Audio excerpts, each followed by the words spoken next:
Thank you for standing by.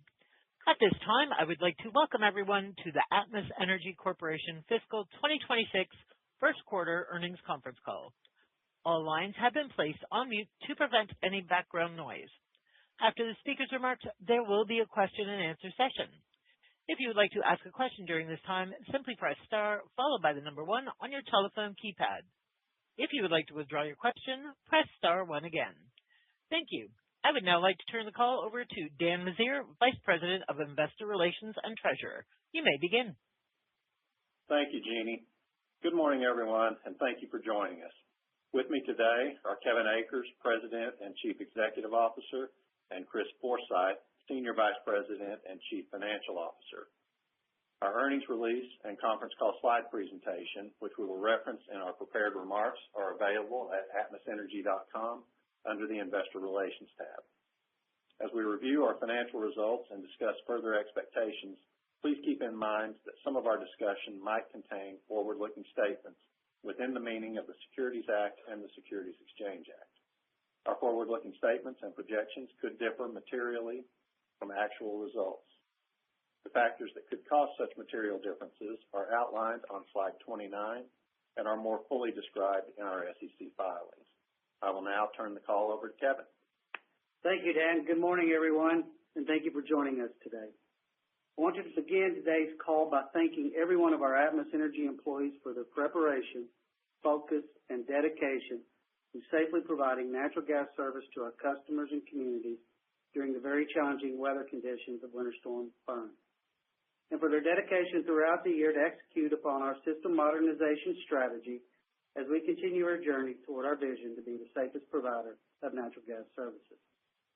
During Winter Storm Fern, all segments of our business, distribution, transmission, Atmos Pipeline Texas, our underground storage systems, gas supply plans, and our customer support operations all performed very well and to design expectations. I am very proud of our team and their efforts. I would also like to thank the first responders, emergency responders, and emergency management services teams across our service territory for what they do every day for our community. Yesterday, we reported fiscal 2026 first quarter net income of $403 million or $2.44 per diluted share. Our first quarter capital expenditures totaled $1 billion, with over 85% of these investments focused on enhancing the safety and reliability of our distribution, transmission, and underground storage systems. As a reminder, we rebased our fiscal 2026 guidance to reflect the passage of Texas House Bill 4384.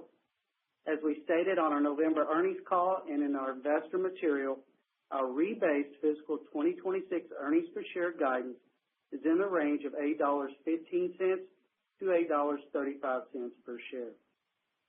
Additionally, we rebased the fiscal 2026 annual dividend to $4 per share, and we plan to grow our dividend in line with our earnings per share growth of 6% to 8% annually.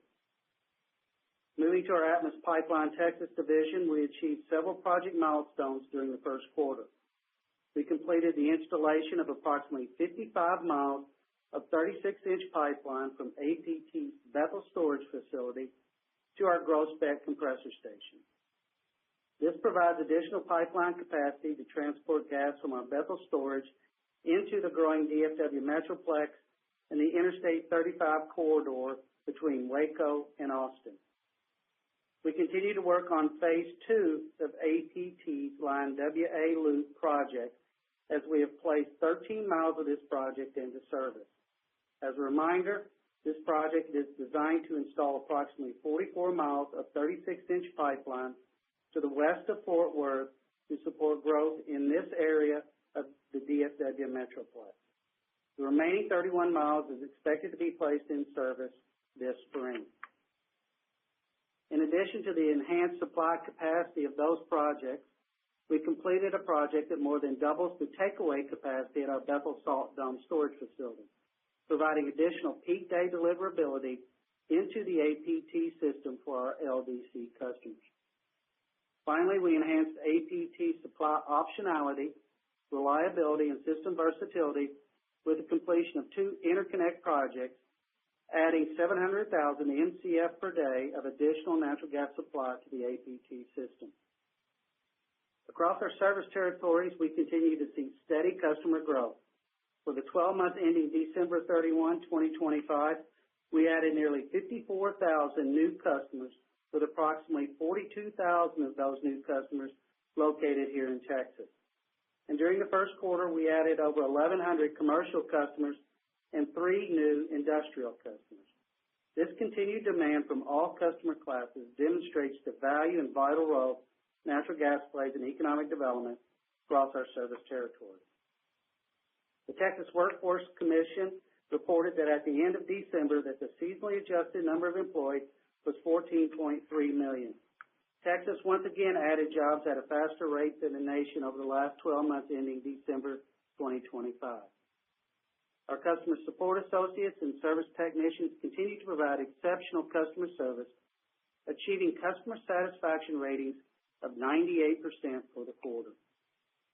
And our customer advocacy team and customer support agents continue their outreach efforts to energy assistance agencies and customers during the first quarter. Through those efforts, the team helped over 11,000 customers receive nearly $3 million in funding assistance. Recently, our team's customer service efforts were recognized by J.D. Power and Escalent. In December, the J.D. Power 2025 Gas Utility Residential Customer Satisfaction Study ranked Atmos Energy #1 in customer satisfaction in the South and Midwest among large utilities. This is Atmos Energy's 4th consecutive year to receive this honor for the Midwest region. And in January, Atmos Energy was named an Escalent 2025 Utility Customer Champion in both the South and Midwest regions. More than 96% of our customers are located in these 2 regions, and we are very proud of our entire team for their ongoing focus and dedication to providing exceptional customer service. Congratulations and thank you all. I'll now turn the call over to Chris for his update. Thank you, Kevin, and good morning, everyone. We appreciate you joining us this morning. Our fiscal 26 first quarter diluted earnings per share of $2.44 represented a 9.4% increase over the prior year quarter. Our first quarter results include $35 million, or 16 cents, in the impact of Texas House Bill 4384. $20 million was recognized in our distribution segment, and the remaining $15 million was recognized at APT. Our first quarter performance was also influenced by several other factors. Rate increases in both of our operating segments totaled $68 million. Operating income increased by an additional $24 million due to residential commercial customer growth and increased customer load. Finally, APT's through system revenues, net of rider rev, increased about $7 million. During the quarter, APT's through system volumes declined approximately 2 BCF as it performed more maintenance during this quarter compared to the prior year quarter. However, spreads widened significantly to an average of $3.99 compared to $1.56 in the prior year quarter due to rising associated gas production, constrained takeaway capacity, and lower demand due to unseasonably warm weather during the first quarter. Partially offsetting these increases was a $23 million increase in consolidated O&M expense. We experienced a $12 million increase in compliance and safety-related spending associated with increased leak survey work in our distribution segment and the timing of maintenance work at APT that I mentioned a moment ago. Additionally, employee-related costs increased approximately $5 million, primarily due to increased headcount to support company growth and higher overtime and standby costs driven by increased service work.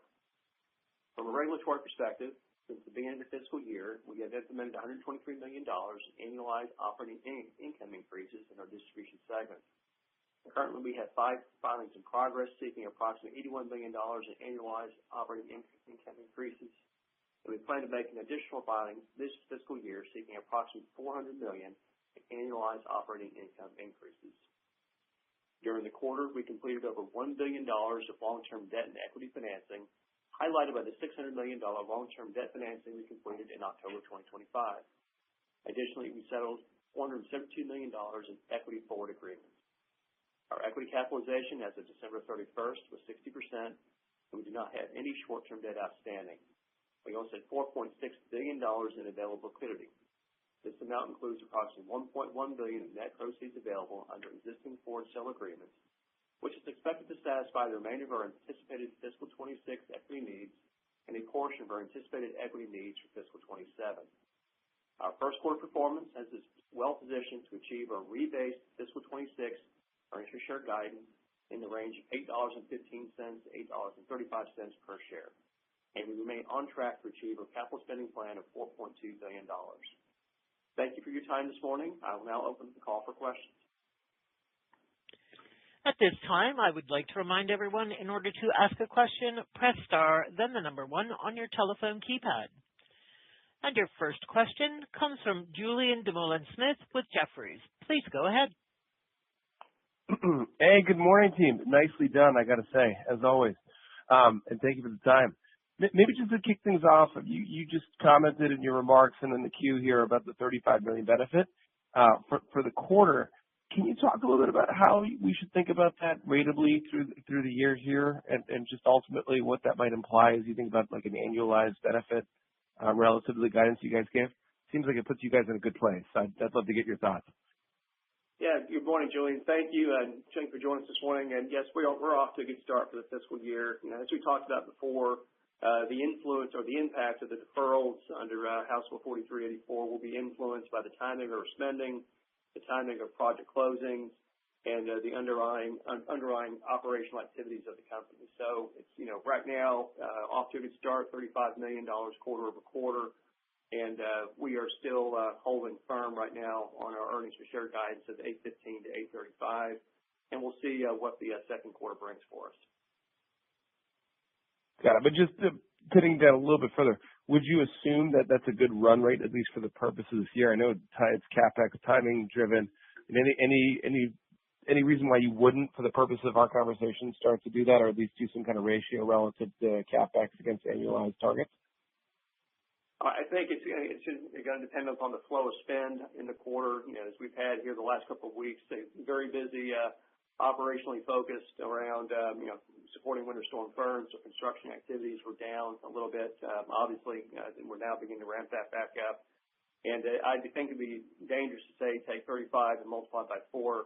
As a reminder, year over year, we did have the impact of the House Bill 4384 in the fourth quarter last year. So I would probably steer clear of just going too strong at this point and just saying 35 times 4 moving forward.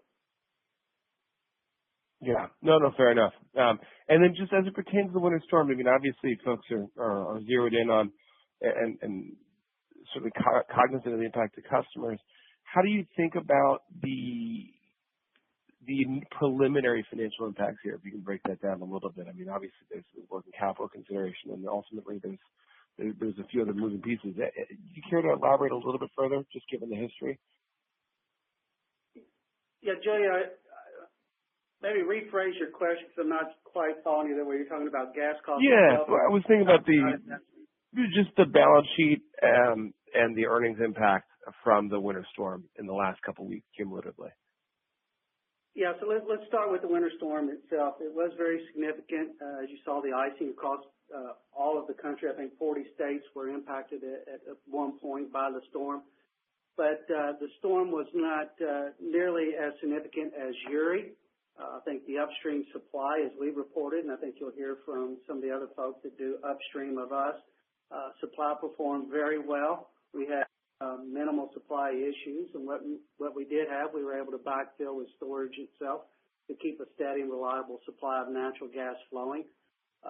And with that, we had an exceptional gas supply plan laid out from base load to peaking contracts to some spot purchases to our storage supply. So again, I don't think you're going to see the impact as you did in Uri, both on the operational nor a financing from gas supply costs related to Winter Storm Fern. All right, that's great. All right, well, look, I'll leave it there. Thank you guys very much. I appreciate the time today. Thank you. Thanks, Julie. Your next question comes from the line of David Arcaro with Morgan Stanley. Please go ahead. Hey, thanks so much. Good morning. Good morning. I was wondering if you could maybe touch on what you're hearing maybe on the ground and in some of your regulatory proceedings going on with regard to affordability pressures is this an issue that you're seeing, migrate into the gas LDC space? Is it coming up politically surrounding the cost of natural gas? What are you seeing on the ground right now? It's always a part of what we talk about with our commissions. It's always top of mind for us, and I'll point you back to our deck in slides 15 through 17, I believe that's in the deck there, and how we look at the metrics around affordability. But it's always a topic we continue to have with our regulators. They understand the need for our investment, just as it helped us get through Winter Storm Fern. You have to start these things year in advance in prepping your system, putting on additional supply upstream of that, increasing your capacity on your pipelines, bringing on more additional supply points. All those go into that equation for reliability on a go-forward basis for our customers. But again, it's more the conversation. We're not getting any sort of negative feedback or impression from our regulators at this point, as they understand the need to maintain reliability and safety across the system. Okay, got it. Understood. And wanted to check in to see whether you're seeing any inflection or meaningful projects on the gas power side of things, either major power plants moving forward, or what we're seeing is on-site power using natural gas at data centers at pretty high volumes. So are you seeing more activity or opportunities there? As we said before, we continue to get inquiries around large loads, whether they're data centers themselves or additional power generation. We'll share more about those once we have a signed contract. We don't want to get out in front and have to walk any of that sort of load back at this point, but we continue to get inquiries. Our engineering, our operations teams continue to investigate those, respond to those data requests. But when we have something to report, we'll bring those forward. And as you know, APT already serves some power gen facilities across its transmission footprint as well today. So. Okay, great. Thanks so much. Mm-hmm. Your next question comes from the line of Jeremy Tonet with J.P. Morgan. Please go ahead. Hey, good morning. This is Eli on for Jeremy. Wanted to start on the good morning. The special election that was just recently happened in Texas. There was a Democrat seat, I believe, that flipped. Is there any impact overall, or how do you guys kind of see that outcome in relation to the business? Thanks. Yeah, we're apolitical. We work with R's and D's and I's or anybody to share our stakeholder strategy, why we do the things we do, why it's important for our communities, why natural gas is important for our customers, why it's important for economic development. And we've been around for 43 years now, and we've been through many administration changes, both at the federal, state, and city level, county level as well. And again, we see ourselves as an essential energy source for our communities, and we'll work with anybody that is in public office today or has an interest in what we do. Awesome. And then, maybe just shifting to the Mississippi rate case outcome and kind of the process going forward. How do you adjust your plan for outcomes in that jurisdiction going forward? Well, one, there's, and I'll let Chris follow up here in a second. There's not an adjustment to plan. Remember, we say at our November call when we lay out our 5-year plan, we update it every quarter. Chris and I both mentioned it on this call. 85+% of our investment goes towards safety and reliability. That does not change our plan. It is all driven by the needs of our system, the growth on our system, the demand across our system, the safety across our system. That's what drives our plans out there. And that's what's going to continue to fuel our plans in the state of Mississippi. Yeah, I would add to that, Jeremy. Since the outcome, we've been in regular dialogue with the commission. First, working to implement the tariff to reflect the order that came out late last year. That tariff was filed in early January. We're expecting a decision potentially today on that. Including that tariff is also a request for deferral-like mechanisms, as well as other opportunities to potentially mitigate or reduce lag going forward. We still have an annual filing mechanism in the state. It's now on a historical test basis. So we're evaluating and modeling the impact of shifting that from a forward look back to historical look. And as you've also, you've probably seen in the public notice in early January, we filed a public notice of our intent to appeal the decision to the state Supreme Court in Mississippi. And we are working through that process as we speak. So a lot going on, and a lot that we're taking into evaluate, but it's also stepping back at a bigger picture. Mississippi is roughly 5% of the business, so we believe we've got the ability to absorb whatever outcome comes through in our plans going forward. Great. Thanks for the color. I'll leave it there. Thank you. Your next question comes from the line of Fei Shi with Barclays. Please go ahead. Hey, good morning. It's actually Nick Campanella on. Hope you can hear me. Yeah, we sure can, Nick. Thanks. Yeah, hey, hope everything's well. So I just wanted to ask just the 21-cent Texas benefit in the quarter. Is that something that we can annualize, or just how would you kind of frame that against the 40-cent guide that you originally pointed to? Yeah, so Nick, so the impact on the quarter was approximately 16 cents, and as I was chatting with Julian at the top of the call, if to say that you can just simply take a run rate, multiply by 3 or 4 to get through that, because the underlying operations are impacting the timing of those deferrals. So we said it a few minutes ago, we'll just take it quarter by quarter as we work through this first year of implementation, and we'll see where the second quarter brings us, and we'll have an update for you at that point. Okay. And then I just wanted to make sure I was just directly understanding that the benefit, it's kind of a similar benefit than what was booked in fourth quarter last year. Like, would it be kind of like 3 times the benefit given, you did about $1 billion of the $4 billion of CapEx this quarter? Is that the right way to do this? Yeah, I mean, again, 25% through the year. A lot needs to occur between now and then operationally. As Kevin talked about, we've been focused the last couple of weeks on winter operations, which has put capital on the back burner. So as we come through that right now, as we get back up to speed, we'll see what the impact is on deferrals. But again, I would caution against just taking a simple number and multiplying by 3 or 4 at this point in time. Okay. Thanks for clarifying. And then just, you kind of brought up the strength in spreads. Is there a way to, explicitly quantify what the margin benefit was from Waha spread this quarter? Well, quarter over quarter, we attributed about $7 million operating income increase as a result of those activities. Thank you. Again, if you would like to ask a question, press star, then the number 1 on your telephone keypad. And your next question comes from Ryan Levine with Citi. Please go ahead. Good morning. Given the recent storm burn and increasing gas demand in your service areas, do you see incremental opportunities to add gas storage? And can you just give us some updated color around that opportunity set?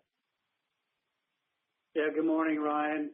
As you've heard us talk about before, we have 15 storage fields placed across Kentucky, Kansas, Mississippi, and here in Texas. Additionally, we have third-party contract storage, and then we have storage as part of our upstream interstate pipeline capacity as well. That's something our gas supply team and our operations team look at post-winter. We'll do a rigorous review of system performance, gas supply plan performance, and overlay that with a third-party consulting engineering firm to overlay with customer growth and demand expectations, and then we'll evaluate how that may impact additional needs for gas supply, where those may need to come in, and any future needs for storage. But it's something we always continue to look at based on past performance, historical weather, and customer growth across the system. Okay, thanks for taking my question. Sure. There are no further questions at this time. I will now turn the call back over to Dan Meziere for closing remarks. We appreciate your interest in Atmos Energy, and thank you again for joining us this morning. Have a good day. Ladies and gentlemen, that concludes today's call. Thank you all for joining. You may now disconnect.